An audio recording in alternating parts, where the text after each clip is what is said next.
Hello and welcome. It's about 9:30 in the morning.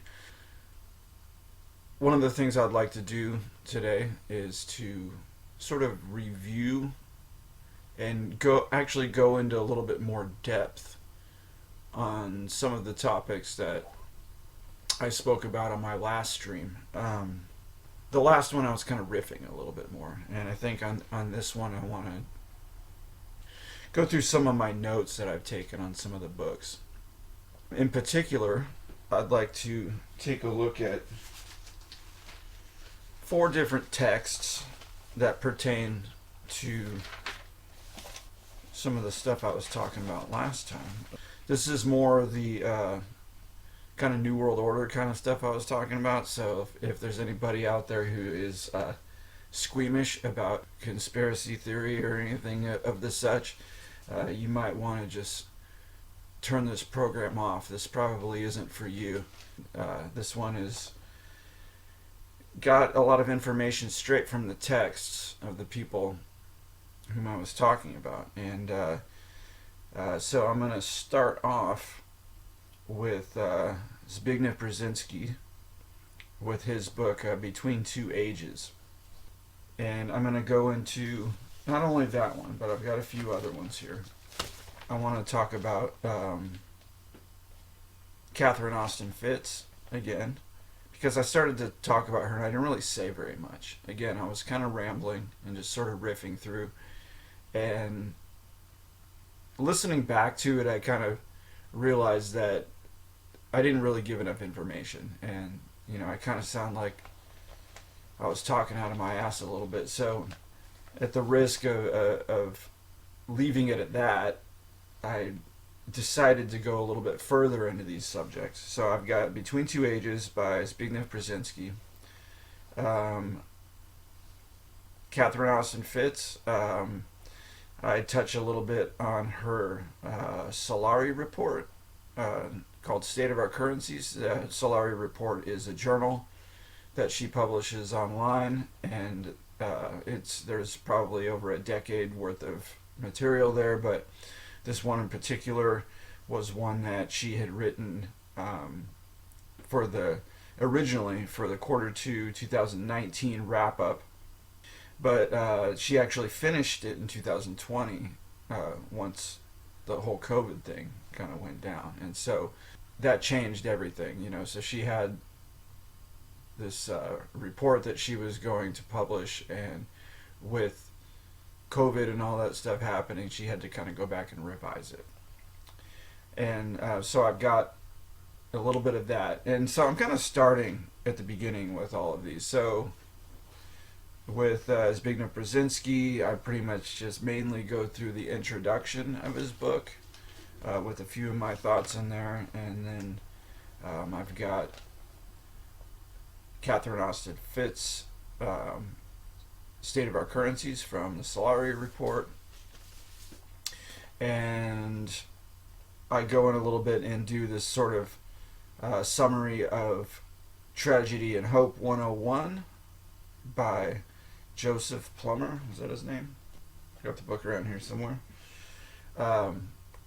Which in itself is sort of a summary of Tragedy and Hope by Carol Quigley. So I kind of start off with the introduction of Tragedy and Hope 101, and so it's a summary of a summary. If we were to go right into Tragedy and Hope, there's a lot of fluff in that book. There's a lot of stuff that it's like 95%, I wouldn't say rubbish, but it's just mainly history and economics, and not a lot of it necessarily pertains to the thrust of the book, which is talks about this, the round table groups who comprise the central banks, who they later evolved into what has become the United Nations and much of the establishment that we experience today, sort of behind the scenes. So I've got that book, and then one more text here is Bertrand Russell's book, The Practice and Theory of Bolshevism, and sort of where he stands in relation to that. Um, and so I'm going to start with Between Two Ages, and I've got my notes typed out, so I'm going to be reading from my notes. I'm not going to be going off the cuff. I'm not riffing here. I mean, right now I am a little bit, but with this material, I'm just going to jump right in and give my own sort of footnotes and my own annotations of the book from the beginning. And like I said, it's not going to get very far. It's just an introduction. Okay, and I might do pieces on this later. I might do most likely I'll do more from this book at a later time. So the book Between Two Ages by Zbigniew Brzezinki was based on an earlier article that he wrote called America in the Technotronic Age, which was written for a publication called Encounter in 1968. So as the book opens, the first thing he does is state the obvious condition of the bulk of humanity being the rampant ignorance and helplessness about where the world is headed and where we should go. And he admits the need for some sort of grand vision or guide by which world leaders can and should commit to. He avoids the word prescription, but let's stop there for a second, okay? Speaking of widespread ignorance and guidance from elite figures, we tend to shrink at the idea of conspiracies. But then we have to consider the author's actual sphere of influence and who was actually looking to him for advice on global matters. And his membership in so many influential groups on so many levels, such as the Council on Foreign Relations, the Trilateral Commission, the Bilderberg Group, as well as being counselor to LBJ and National Security Advisor to President Carter in the late 70s. So, do we continue to believe that history unfolds itself completely randomly or by accident? When you combine the influence of people like Zbigniew Brzezinki or Henry Kissinger with the combined capital of figures like George Soros, Bill Gates, Jeff Bezos, Mark Zuckerberg, Elon Musk, etc., it becomes difficult to ignore a strong hand pushing in the direction we have been steadily taking for the last 130 years or so, since we have now a vast literature of musings, ramblings, and admissions from a global elite who have been well-funded, supported, and even controlled by global central bankers and enforced not only by our military, but also deep state intelligence bodies that operate above and beyond the law. So these are my ramblings, but now we can get into the text at hand. So he proposes that perhaps as our knowledge grows, so does our sense of ignorance and indecision, but that's not necessarily the case. That an approximation of a larger perspective is in order.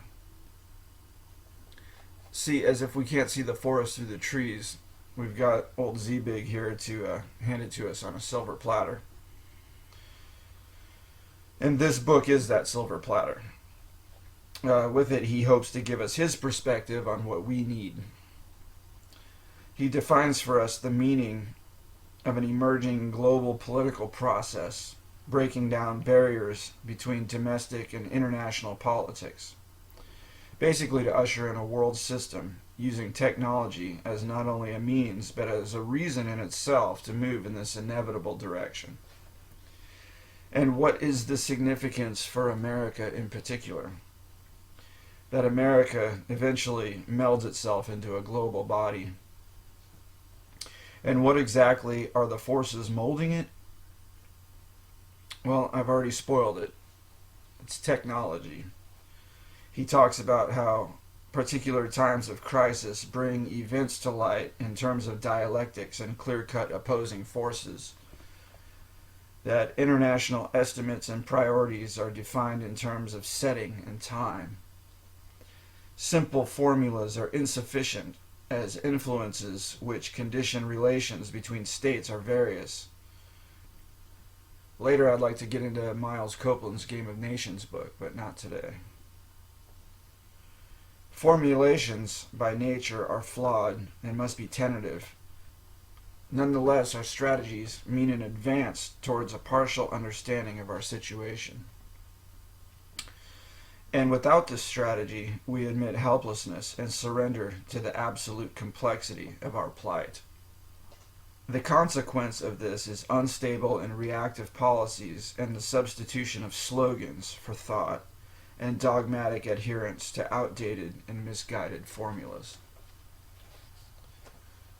So this book was released in 1970, and by this time the most industrial advanced countries were beginning to emerge into what he called the technotronic age, where technology and electronics were to become the principal determinants of social change, altering all aspects of society.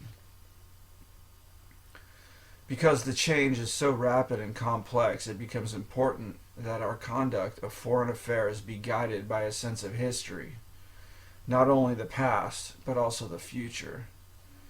The book focuses primarily on international affairs, and in this current picture, where we find ourselves. It is a partial response to a need for a more complete assessment, touching on issues of the human condition, taking in philosophy, science, and the complexities of our reality. He uses that word a lot, complexity. The book is divided into 5 parts. The first part is the impact of the scientific technological revolution on world affairs and the ambiguous position of the United States, and analyzing the effects of this revolution. And so the original article, America in the Technotronic Age, basically focuses on this particular section. And the later sections, 2 through 5, are a little bit newer and comprise a lot of what's in this book. But part 1 was the main thrust of the original article. So part 2 covers how all of this affects the content, style, and format of man's political outlook on the global reality and the changing role of ideology. Part 3 examines the relevance of communism to problems of modernity, looking at the experience of the Soviet Union and then examining the condition of international communism as a movement which originally sought to combine internationalism and humanism. Part 4 focuses on the United States. He seeks to define the trajectory of change and historical context of what was then, in 1970, the current American transition. Part 5 outlines the directions America might take in response to its political problems, or the direction, singular. So supposedly it's not so much a forecast, but more an attempt to suss out the contemporary trends and get a view of the situation. In my opinion, he already has his view mapped out and is laying it out in this book. Again, not a prescription for policy. Sort of like not financial advice, but, so, yeah. In part 5, he does try and indicate a general direction he thinks America should head, in classic Zbigniew fashion. The main goal, purportedly, is to give a clear understanding of the nature of the political world we're living in, of the forces shaping it, and the direction it's heading. The new political processes dominating the world, and how to get past the traditional forms of viewing politics, with hopes that the ideas, generalizations, and opinions, admittedly tenuous, would encourage a discussion of, so change America's role on the world stage. To create a think piece or an editorial on the current state of the nation, on the then current state of the nation. if he was troubled by our problems then, it's probably a good thing he's not alive today. Yet he claimed to remain optimistic. I mean, don't we all? So, yeah, I mean, that's just the introduction to Between Two Ages by Zbigniew Brzezinki. And that's going to fit into our global discussion. And so I spoke a little bit of that on the last stream. And I hope to get into it a little bit more. And I'm mainly sort of documenting all of this so that I can form a clearer picture of what he was saying in addition to these other people. And I'm going to try to sort of take these disparate texts and sort of try and synthesize them a bit. And I will be getting into the notes on these other books. I think next I will do the Solari report, because in a way it fits in with Zbigniew Brzezinski's Between Two Ages, because he talks about there being, like, that America right now is in this sort of transition, or even our whole world is in this sort of transition between the industrial format or the industrial mode going into the technotronic, or what he calls technotronic, which I would say is more the technocratic age. So that's where the Solari report sort of picks up, because she talks about, Catherine Austin Fitts talks about us being sort of in a transitional period right now as well between two ages. But she's not referencing Zbigniew Brzezinski's book. She's talking about the financial system, because she is deeply embedded in the financial system. I'd mentioned on my other stream, I'm going to try and say this, I can never say it. She was the Assistant Secretary of the Department of Housing and Urban Development, right? Yeah, under the Bush administration. And so she was working for the federal government at that time, and while she was working there, she noticed $21 trillion missing from the Department of Defense and the Department of Housing and Urban Development, and that I don't know if that all went missing at the same time or if that took a while, but I believe that she had sort of uncovered this, what she called a financial coup d'etat, which was happening starting in 1995, and she talks about how when the Big Nine happened, when the plane was flown into the Pentagon, that it flew right into, conveniently flew into the area of the building where the records were being kept for this missing money. We can play the Twilight Zone music here just for our tinfoil hat moment. And there's a lot of tinfoil hat moments in Catherine Austin Fitts' stuff as well. So if you like the conspiracy stuff, this is good stuff. But if you don't like it, like I said, you don't have to listen. This is just stuff that's out there that, to me, is entertaining and interesting. I don't necessarily believe it. I'm not sitting there chewing my fingernails, like, wondering what I'm going to do. I guess when you focus on it, it can give a little bit of anxiety to some degree, but I think for the most part, for me, it's just, I'm just going to eat my popcorn and watch it all unfold. But as for now, I think it behooves us to get a good view of the horizon, as certain insiders are able to discern and to figure out, and they give their opinion, and I'm just going to peruse the information, and I'm going to relay some of this information, and we can all just kind of figure it out for ourselves, right? Okay, so Catherine Austin Fitts, State of Our Currencies, Solari Report, Quarter 2, 2019 Wrap-Up, released in 2020. Much like Brzezinski's Between Two Ages, Catherine Austin Fitts posits that we currently live and transact in a transition time between two financial systems. The first system is the US dollar, the global reserve currency since World War II. At the time of writing, she knew the re-engineering was going to happen, but thought it might be started in 2021 to 2022. What she did not know was that the timeline for this global reset would accelerate and begin in 2020, and that the global leadership would succeed at engineering a pandemic to market the reset.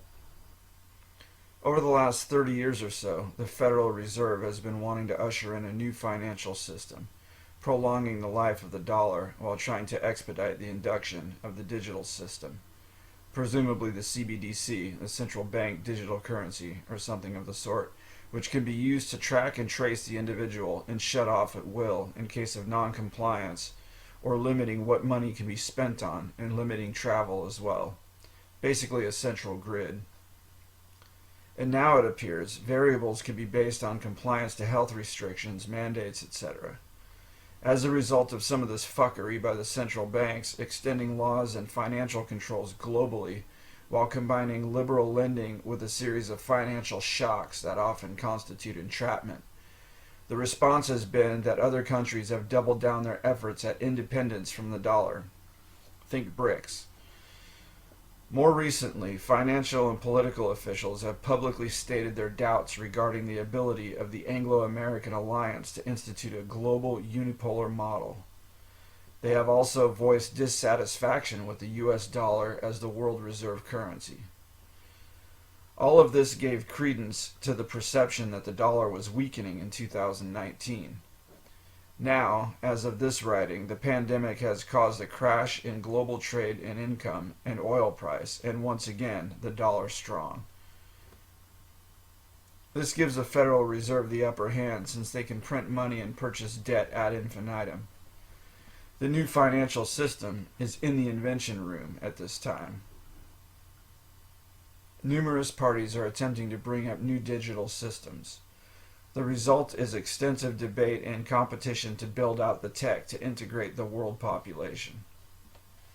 As regards cryptocurrencies, Catherine Austin Fitts has stated that she believes them to be prototypes for what centralized government might be able to do with blockchain for the CBDCs, and eventually they will be able to take over once they have it ready. Whether we're talking about global currency wars or high-tech financial prototyping, the state of our currencies is defined by creative incoherence. Many members of the global leadership do not intend on bringing up a new currency system for use by the general population. They intend to end the use of currency as we know it as part of a re-engineering of our laws, finances, and culture.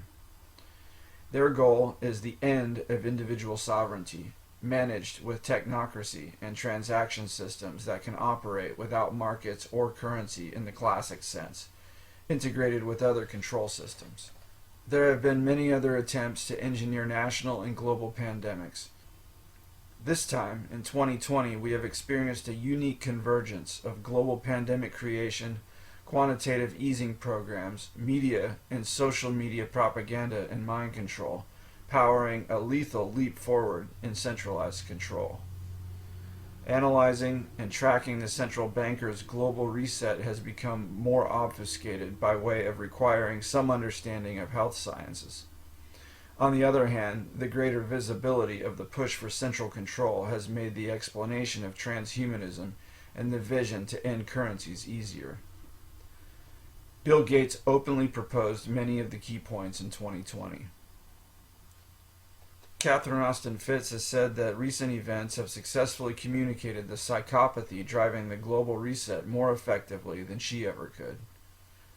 The central bankers have embarked on a radical re-engineering of the global financial and currency systems.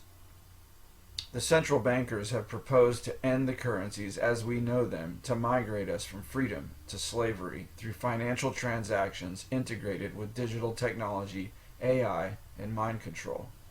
Her words, not mine. This text will help you understand what will be happening for the next 5 to 10 years. Our goal is to attempt to maintain our sovereignty and freedom, and together we can join forces to stop what is happening as it's being developed, because it's not too late yet.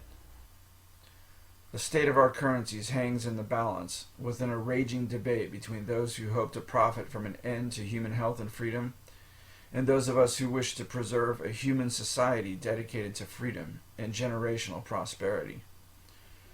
Her goal for this text is to communicate where we are in the evolution of our currency system, We will be considering laws which can and will be implemented to control and govern global economy and societies. The Solari Report has published a body of material over the past decade which can be accessed to gain a broader picture of where our economy is headed. Reference can be made to earlier issues, audios, discussions of the financial coup d'etat which began in 1995, including the $21 trillion that turned up missing from the federal government. Okay, so that's as far as I got on that one. So yeah, a little bit of tinfoil hat wearing going on here. I'll try and find mine. I'm sure it's around here somewhere. But anyway, I've got two more to do. I've got the, I think I'll do Tragedy and Hope 101 just to keep the conspiracy stuff going. And then the last one I'm going to do, it's not quite a conspiracy text, but Bertrand Russell is one of the key figures of the global elite who's been propagating a technocratic system. So we will follow his work closely in the future. Okay, so Tragedy and Hope 101 by Joseph Plummer. Again, this is sort of a summary of a summary, because the original book by Carol Quigley, Tragedy and Hope, is over 1,300 pages, and there's a lot in there. There's probably about 95% of the book is, well, I'll get into that. It's in here. It's in my notes. So Tragedy and Hope 101 by Joseph Plummer. The introduction is by G. Edward Griffin, author of The Creature from Jekyll Island. Even in a room full of suspicious and attentive observers, an illusionist can fool them all by exploiting known weaknesses of the mind and employing tools of deception. An equally skilled network of political illusionists can accomplish so much more on the world stage in front of an audience of trusting, casual observers. This book, Tragedy and Hope 101, captures the essence of Carol Quigley's 1,300-page book. It serves as an introduction and study guide for those who do intend to read Tragedy and Hope. It is an essential text for understanding the world of today. Carol Quigley was a Harvard-educated history professor. He had a close relationship with the network spoken of in his books, and actually approved of its aims, giving the reader an insider's analysis of the minds and methods of the global elite. In light of this text, the actions of those who dominate the Western world make more sense, dispelling the illusions which currently pass for political reality. Okay, so that was G. Edward Griffin. Now, Chapter 1, Democracy. It poses the question, is democracy an illusion? Does our system actually cut ordinary citizens out of the decision-making process? Who is really running things, and what exactly are they trying to achieve? National constitutions are routinely undermined by the leaders who are elected to defend them. All social instruments tend to become institutions, and from that point forward, the institution is run for the benefit of those who control it, at the expense of its original purpose. The real power operates behind the scenes, in secrecy, with little to fear from so-called democratic elections. Conspiracies, secret societies, and small, powerful networks of individuals are extremely effective at creating or destroying entire nations and shaping the world as a whole. Representative government is at best a carefully managed con game. The truth contradicts nearly everything our government, education system, and media have taught us to believe. Carroll Quigley was not a conspiracy theorist. He was a prominent historian who specialized in studying the evolution of civilizations as well as secret societies. He studied at Harvard University and the School of Foreign Service at Georgetown University. He worked as an advisor to the Department of Defense, the U.S. Navy, and the Smithsonian Institute. He was a well-credentialed member of the Ivy League Society. He was chosen by members of the secret network to write the real history of their rise to power. Yet they did not expect him to publish his work for the general public. The published work was initially sabotaged when the original plates were destroyed and the book could not be reprinted. About 95% of the book consists of economic, political, and diplomatic history. Within the other 5%, you can find some startling admissions about the existence, nature, and effectiveness of covert power. The network was formed to bring all the habitable portions of the world under its control. Quigley was permitted for 2 years in the 1960s to examine its papers and secret records. His only real aversion to this network was its wishes to remain unknown. Otherwise, he sympathized with its aims. This wealthy network cooperates with any group that can help it achieve its goal, including communists, who you'd think would be the sworn enemy of super wealthy capitalist conspirators. This network formed in the 1800s in England and immediately began front groups. By 1919, it had formed the Royal Institute for International Affairs, also known as Chatham House, and went on to create other powerful institutes within the British dominions and in the U.S. Hiding behind these front groups, the network began secretly exercising its power. In the U.S., the main institute was named the Council on Foreign Relations, which Quigley described as a front for J.P. Morgan and Company. The network quickly spread into our universities, media, and foreign policy. On this basis, there arose, in the 20th century, a power structure between London and New York, which penetrated into all these aspects of Western culture. In England, it was the Round Table Group. In the U.S., it was the J.P. Morgan Company.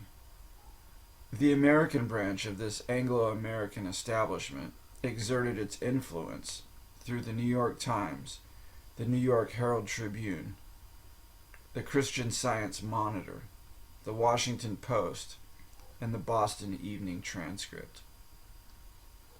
Okay, who now is in charge of the New York Times and the Washington Post? And which political party do they support? Think about Jeff Bezos and our deep state intelligence agencies, and what roles might they play in all of this? Do you believe the Democratic Party is interested in fostering or promoting the longevity of the United States as a sovereign nation? Or are they tied to the globalists? Do they seem interested in upholding the values and the principles of the U.S. Constitution? Do the FBI and the CIA work to uphold the U.S. Constitution? Or do they operate outside the law to selectively and disproportionately create domestic enemies and prosecute or incarcerate political dissidents in opposition to their globalist agenda? Now we have this new system of lawfare where they deplatform, remove, and unperson anyone they choose, even to the point of financial ruin, with no support or possible recourse, redemption, or forgiveness for anyone who dares to stand up against them. Alex Jones, Kanye West, Roseanne Barr, Milo Yiannopoulos, Andrew Tate, Sneeko, the list goes on. They've tried to do it with Joe Rogan, Dave Chappelle, and Jim Breuer, but some are just too likable or too big to fail. Some of these people I personally find annoying, but this can happen to any of us, so we best stick together. We're at the point where we need to start seeing each other as fellow Americans and not so much enemies. Unfortunately, there are many here among us who are no longer Americans and pledge allegiance to a much more sinister force. Okay, so that's all I've got for my notes and opinions on Tragedy and Hope 101. Moving on now to our last segment, and that is Bertrand Russell's The Practice and Theory of Bolshevism, written in 1921. And the preface is by Bertrand Russell in the year of publication. He describes the Russian Revolution as one of the great heroic events in the world's history, something of even more importance than the French Revolution. On the difference between Marx and Rousseau, Marx was more systematic, like Hegel, intellectual, and appealing to materialistic necessity. Rousseau was more sentimental and soft, appealing to emotion. Bolshevism combines characteristics of the French Revolution with those of the rise of Islam. The most important aspect of the Russian Revolution is as an attempt to realize communism. He believed that communism is necessary to the world. Old Bertrand. He says Bolshevism deserves the gratitude and admiration of all the progressive part of mankind. But, he thought, the method by which Moscow aimed at establishing communism was brash and reckless, arousing too much opposition. Would he have preferred a stealthier approach? More like that being tried in America by today's left? Issues he saw possible from his present perspective. The defeat of Bolshevism by the forces of capitalism. Victory of the Bolshevists with the loss of their ideals and a regime of Napoleonic imperialism. Or a prolonged war in which civilization gets totally annihilated. This is before the advent of the atomic bomb. He believed Russia had taken a wrong turn, and certain lessons had to be learned in order to achieve the original aims of the Bolsheviks. And that these lessons could only be learned by observing the failures of Soviet Russia. He felt that these were attributable to an impatient philosophy. To him, a fundamental economic reconstruction was necessary in order to bring industrialism into the service of man instead of the other way around. He said, "I am one with the Bolsheviks." That's Bertrand Russell who said that. He criticizes them only when their methods depart from their ideals.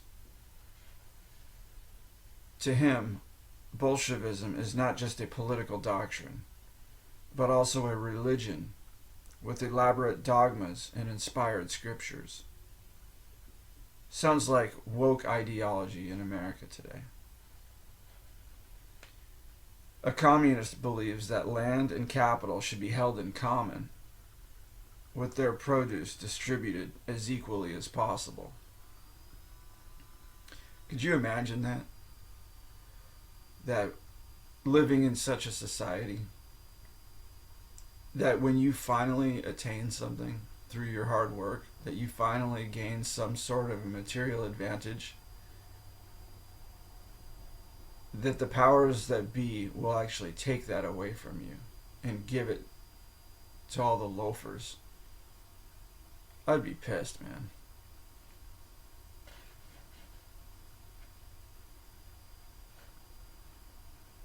Okay, so the communist should have a dogmatic belief in philosophic materialism.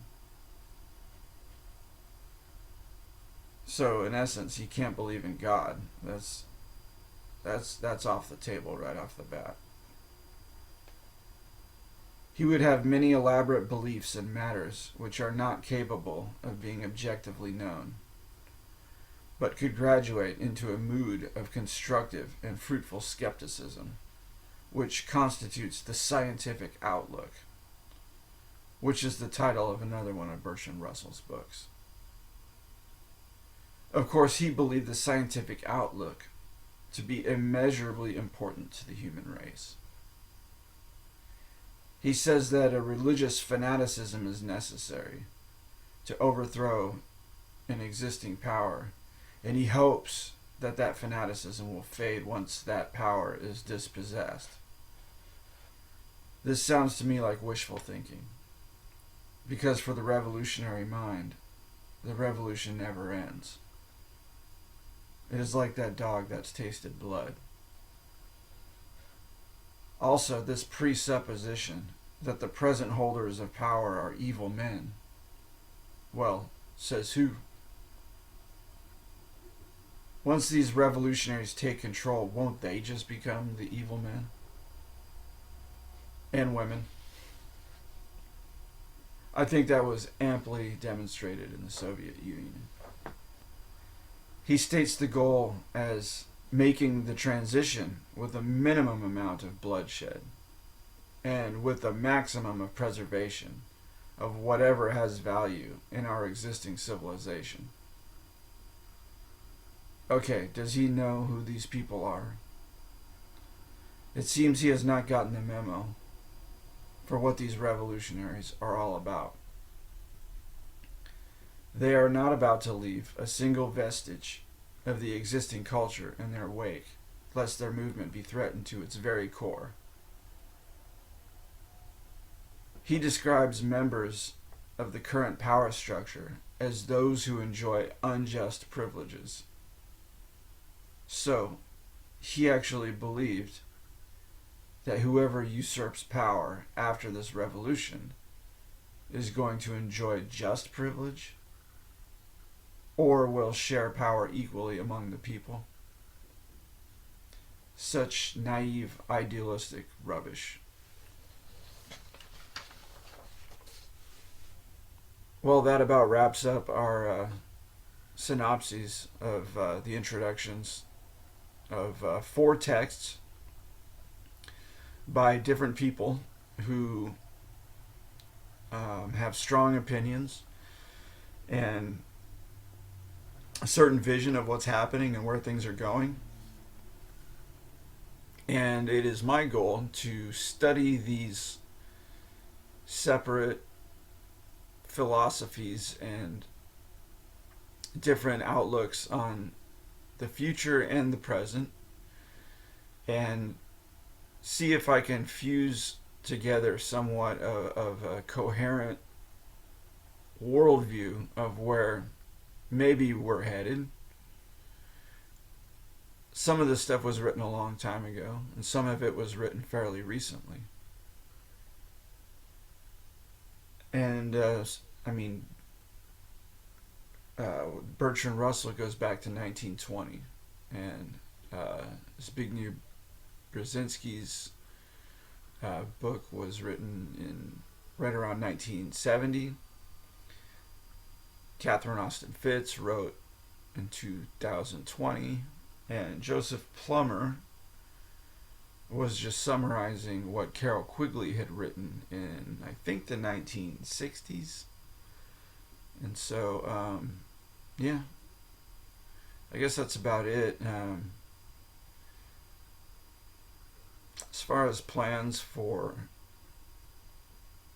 more podcasts, I do plan on changing things up a little bit. I don't want to go too far down the conspiratorial rabbit hole.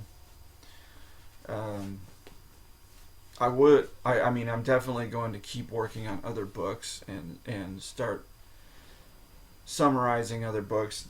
What I did with this one was more or less just notes that I had taken from certain books. I had gone in and consolidated some of the ideas that were in the introductions, and some of my own opinions are in there, and some of my own twists are in there. So it's not, none of it's verbatim from the books. There's certain excerpts that are verbatim, but most of it I tried to sort of, you know, I tried to sort of reword some of it in order to kind of shrink it down a little bit. If I was to just read from the books, that would be kind of boring. And in any book, you've always got a fluff factor, so I try and get rid of that. Um, but I think going forward with my next few, I think I'll probably focus on a little bit more of the or a little bit more fiction, and we'll see. I don't know yet. All I know is I've been reading a lot of different stuff. I'd like to get into cryptocurrency a little bit. I haven't really touched too much on that, and I do spend a lot of my time, a lot of my energy, studying and learning about cryptocurrencies. I've been reluctant to get started on that subject because I don't know very much about it, and there's a lot of stuff that's out there, and there's an entire community out there, and most of them know more than I do. So all I know is I do invest in cryptocurrencies. I own some crypto, and I do want to go into it a little bit as far as my reasons for doing it and possibly encouraging other people to do it as well, as an investment for future wealth, because I believe it is a lucrative investment which can sort of turbocharge your savings, and especially for someone like me who's in sort of like this helpless, hopeless kind of wage slave existence, as probably one of the only ways to really break out of that without some sort of providential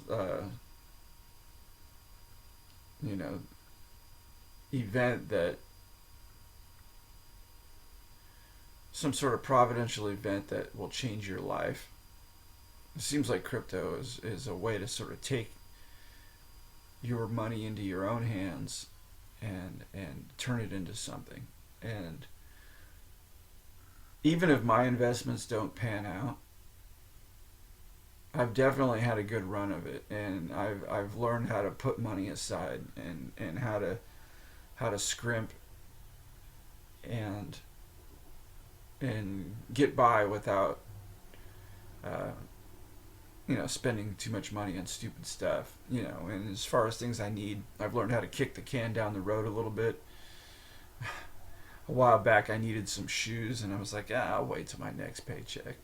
And I saved some money, and then I put some money into crypto, and then I said, I can wait another 2 weeks. And I ended up having some problems with my feet. I was having a hard time walking because of these shoes, but I was saving money. But you make sacrifices, and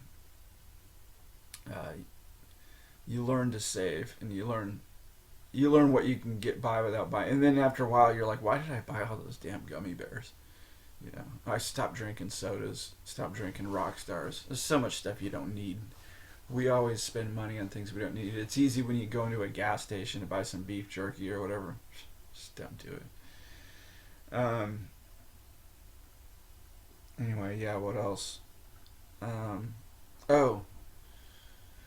So yeah, this is the 10th episode, and I feel like I should celebrate. I made 10 episodes. And I think another thing I might do is maybe on my next one that I put out, maybe I'll do like a compilation of material from all 10 episodes, or maybe I will go back and sort of sum up some of the stuff I've done. Maybe I'll give like a maybe sort of a summary on the first 10 episodes to kind of wrap it up in a nice little bow. And maybe I'll send it off to Grandma. I don't know. But I guess I'm just rambling at this point. I think that this program has gone on long enough, and so I'm going to hang up on you now, okay?